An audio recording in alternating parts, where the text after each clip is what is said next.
என் அன்பு செல்லுமே, நீ சிந்திய கண்ணீர், நீ பட்ட துன்பம் மனிதனுக்கு வேடிக்கையாக இருக்கலாம். ஆனால் தெய்வத்திற்கு தெரியும் அதன் வழி எவ்வளவு என்று. கவலையை விட்டுவிடு. இறைவன் நேரில் தெரியவில்லை, ஆனால் ஏதோ ஒரு ரூபத்தில் நான் உன் கூடவே தான் இருக்கிறேன். உன்னை காத்துக்கொண்டுதான் இருக்கிறேன். உனக்கு ஏற்பட்ட பிரச்சனைகள் அனைத்தும் நிச்சயமாக உன்னை விட்டு விலகும். உனக்கு என் பதில் தேவைப்படும் பொழுது என் சமாதியுடன் பேசு. நீ தினமும் என் முன் அழுகிறாய் என்று எனக்கு தெரியும்.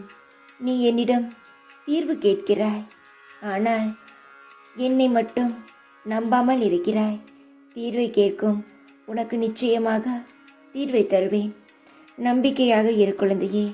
நான் உனக்காக உழைக்கிறேன்.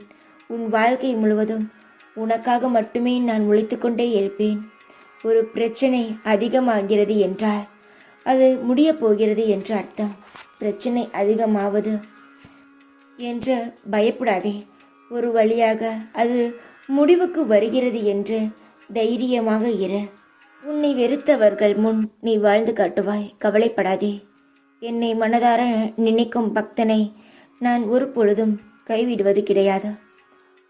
நாளை என்ன நடக்கும் என்பதை உன்னால் சொல்ல முடியாது, ஆனால் நான் சொல்வேன் உனக்கு நல்லது நடக்கும் என்ற. நம்பிக்கையாக இரு. எல்லாமே கூடிய விரைவில் மாறும். உனது கவலையால் ஏதேனும் சாதிக்க முடிகிறதா சொல்லேன்.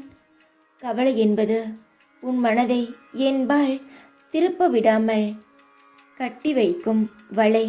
முதலில் அந்த வலைக்குள் இருந்து நீ வெளியே வா. அப்போது எனது அனுகிரகம் உனக்கு கிடைக்கும். கவலையை தூக்கி போடு. உனக்கு நான் இருக்கிறேன் என்ற முழு நம்பிக்கையவை. உன் கண்ணீரை துடைத்து கொண்டு சந்தோஷமாக இரு. தைரியமாக இரு. எப்பொழுதும் உன் கூடவே இருப்பேன் நான். ஓம் சாய்ராம்.